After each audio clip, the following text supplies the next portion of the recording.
Hello everyone. आज हम class 10th का सीबीएसई का एक प्रैक्टिस पेपर सॉल्व करेंगे।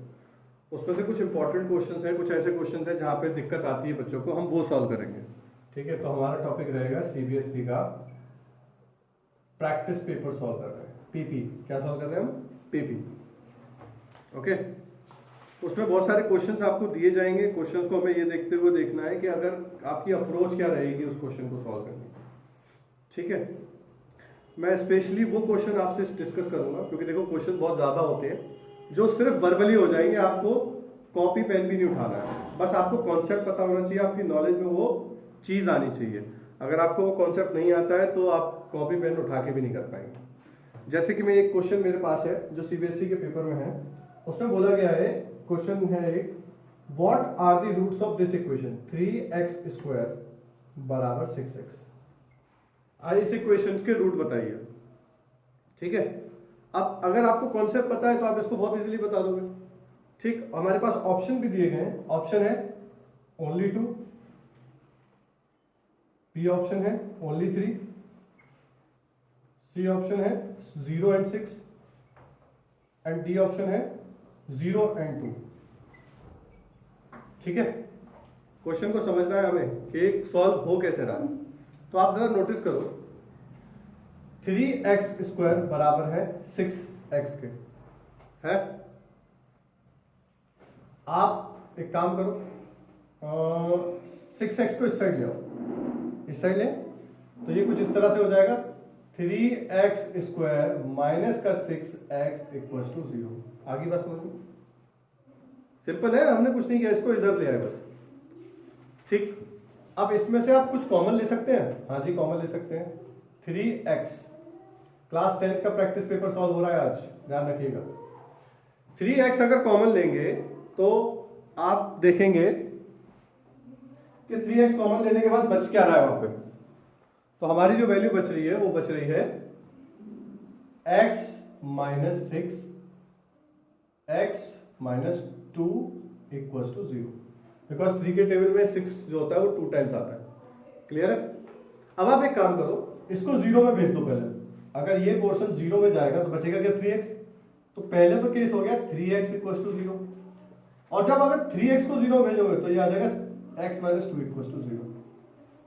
ठीक है, यहां से x की वैल्यू होगी 0/3, जिसका मतलब होता है 0, और यहां से x की वैल्यू क्या आई?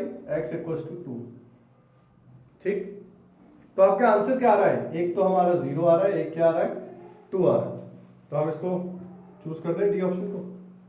तो इस तरीके से आपको ये बहुत ही इजी सवाल ऐसे सॉल्व हो सकता है।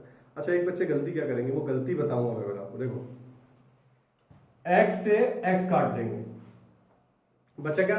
3x equal to 6। करेक्ट है? अगर 3x इक्वल टू 6 बचा तो x की वैल्यू हो गई 6/3, आंसर आ गया 2। तो मोस्ट ऑफ द बच्चे किसको चूज करके आएंगे? ओनली 2 को, जो कि गलत होगा। लेकिन सर गलत क्यों होगा ये तो बता दीजिए।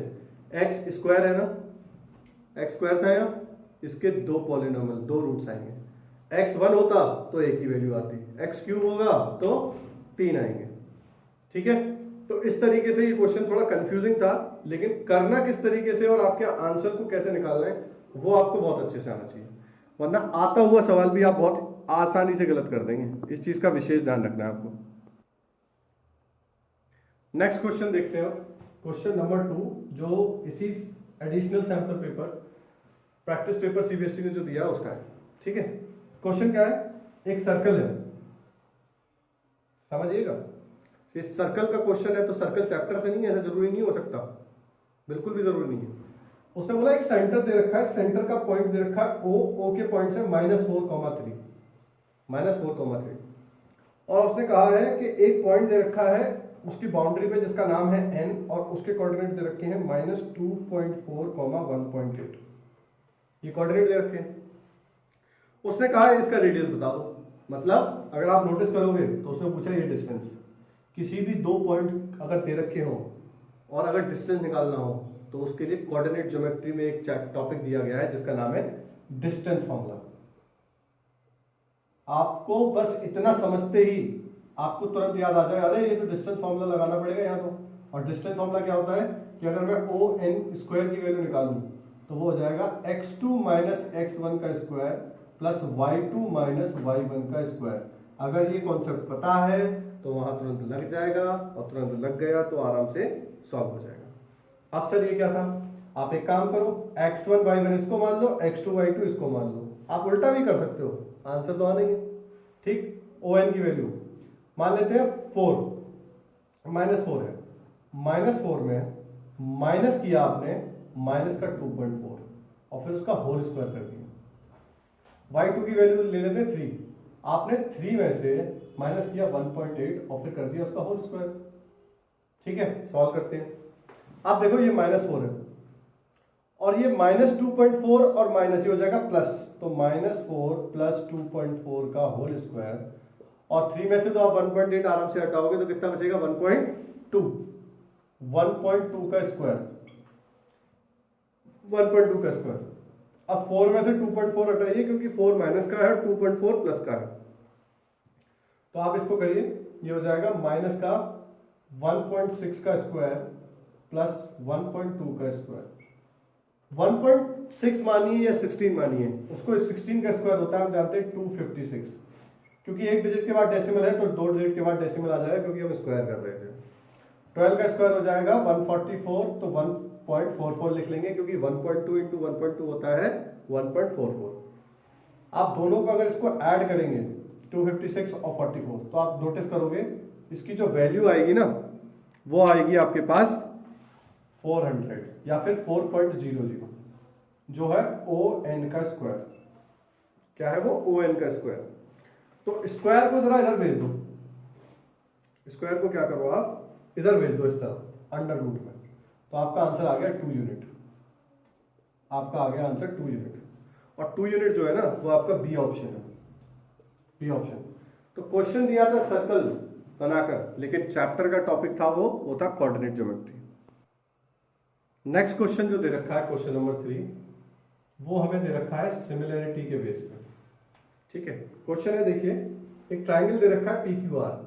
ट्राइंगल थोड़ा उल्टा बनाया हुआ है तो उसको थोड़ा समझना पड़ेगा। PQR एक ट्राइंगल है और ये एक साइड है ST डिवाइड कर रही है इस वाले साइड को 2:3 में, मतलब ये 2 रहेगा, ये 3 रहेगा, ऐसे बोला गया। ठीक है, ट्राइंगल में एक चीज और बोला उसने, इसकी लेंथ दे दी है 20, इसकी लेंथ दे दी है 20। अच्छे समझो, अगर ये 20 है, ठीक है, मैं क्या करता हूँ छोटे वाले ट्राइंगल को बड़े वाले ट्राइंगल के वो कर देता हूँ सिमिलर। कैसे करूंगा, ये एंगल इसके बराबर दे रखा है क्वेश्चन में, और बड़े वाले ट्राइंगल में ये और छोटे वाले ट्राइंगल में ये दोनों ही एंगल कॉमन है, तो डबल ए से ये छोटा वाला और बड़ा वाला दोनों सिमिलर हो जाएंगे। अच्छा, ये सिमिलर क्योंकि एमसीक्यू में पूछा गया तो सिमिलर करने की जरूरत नहीं है। हम मान लेते हैं कि ये एंगल इसके बराबर है, दे रखा है, और ये एंगल है ऑलरेडी कॉमन है, तो ये सिमिलर हो जाएगा। अगर ये सिमिलर हो गया ट्राइंगल तो इसकी साइड के रेशियो सेम हो जाएंगे, इसकी साइड के रेशियो क्या हो जाएंगे, सेम हो जाएंगे। अब जो हमारे पास रेशियोज दे रखे हैं, अगर मैं रेशियोज को 2x और 3x मान के बराबर रख दूं 20 के, तो मेरी x की वैल्यू आ जाएगी 2 + 3 5x, और 5x बराबर हो जाएगा 20/5 और वैल्यू आ जाएगी 4। मतलब मेरे एक x की वैल्यू क्या आ गई 4। आप किस ट्राइंगल में हो, इस वाले ट्राइंगल छोटे वाले में, तो यहां मैंने 2x माना है या 3x माना है, तो 2x की वैल्यू क्या हो जाएगी 2 × 4 = 8, और 3x क्या हो जाएगा 3 × 4 12। मतलब ये लेंथ 12 है और ये लेंथ कितनी है 8 है। उसने पूछा ही यही है, what is the length of ST। बताओ ST की लेंथ क्या होगी, बताओ ST की लेंथ क्या होगी। देखो ये साइड कितनी है 2x है, तो अगर ये 2x है तो ये भी 2x होगी और ये भी 2x होगी इस टर्म में। ठीक है, रेशियोज के टर्म में, रेशियो के टर्म में चल रहे हैं, रेशियोज सबका सिमिलर रहता है तभी तो सिमिलरिटी लगती है। ये पूरी साइड और इस पूरी साइड और इस पूरी साइड का रेशियो इसके टर्म में सेम रहेगा, इसलिए वो 5x, 2 और 3 मैंने इसलिए 5x करके जोड़ा था। अब आप देखो ये 2x आ गया 8, तो ये भी 8 इसके टर्म में रहेगा। ठीक है, और इधर ये वाला रेशियो भी इस वाले के टर्म में सेम रहेगा 8/20 के टर्म में। अब वो कट कर कुछ भी आए, कहीं भी वैल्यू आए, तो अगर उससे पूछी एस टी की वैल्यू, तो एस टी की वैल्यू हो जाएगी 8। ये तो बहुत ही आसान सवाल है, ये ऐसा सवाल है जिसको तो मैं शायद करूंगा ही नहीं। नेक्स्ट एक प्रोबेबिलिटी का क्वेश्चन दे रखा है। क्वेश्चन देखिए कैसा है, देखिए कंफ्यूजिंग क्वेश्चन है। एक गिन्नी नाम की बच्ची है, उसने एक कॉइन को 3 बार उछाला। एक कॉइन है, उसको 3 टाइम्स उछाला, 3 टाइम्स। किसी भी कॉइन को एक बार उछालने पे या तो हेड आएगा या टेल आएगा। ठीक है, दो ही पॉसिबल आउटकम है इसके, और कोई पॉसिबल हो नहीं सकता। कोई कहे कि हमने उछाला बीच में खड़ा हो गया, वो वाली कहानी नहीं चलेगी। ठीक है, या तो हेड या टेल। सेकंड टाइम उछाला तो भी हेड टेल आया, थर्ड टाइम उछालेगा तो भी हेड टेल आने के चांसेस रहेंगे। लेकिन उसने ये बोला तीनों बार उछालने पे तीनों बार हेड आया सर, इसको भूल जाइए। मैंने 3 बार उछाला और तीनों बार हेड आया। उसने पूछा सर ये बता दीजिए कि चौथी बार अगर मैं उछालूं उसी कॉइन को, जो कॉइन हम यूज कर रहे हैं, फ्लिप करें उस कॉइन को दोबारा, तो प्रोबेबिलिटी क्या होगी हेड आने की। अगर हेड्स आना है उसमें, हेड्स 4th टाइम पे, तो उसकी प्रोबेबिलिटी क्या होगी, उसका प्रोबेबिलिटी इवेंट या क्या होगा बताइए। तो अगर हम किसी कॉइन को 4th टाइम उछालेंगे, तो अगर उस कॉइन को उछाला तो उसकी फिर वही 2 पॉसिबल आउटकम, या तो हेड आएगा या टेल आएगा। उसने कोई श्योरिटी तो दी नहीं कि इस बार हेड आ जाएगा या टेल आ जाएगा। तो आप मानेंगे पॉसिबल आउटकम 2, वही 1, कोई भी एक आएगा। पॉसिबल टोटल पॉसिबल आउटकम 2 है आपके पास, जिसकी वैल्यू 0.5 है, और यही आपका ऑप्शन करेक्ट माना जाएगा। पुराने वाले डेटा पे ना जाएंगे, हमें ये पूछना है कि वो लास्ट वाली वैल्यू क्या बोल रखी है, उसी को सॉल्व करेंगे हम। ठीक है, तो ये हो गया आपका एक और एमसीक्यू जो था प्रोबेबिलिटी नाम के चैप्टर से।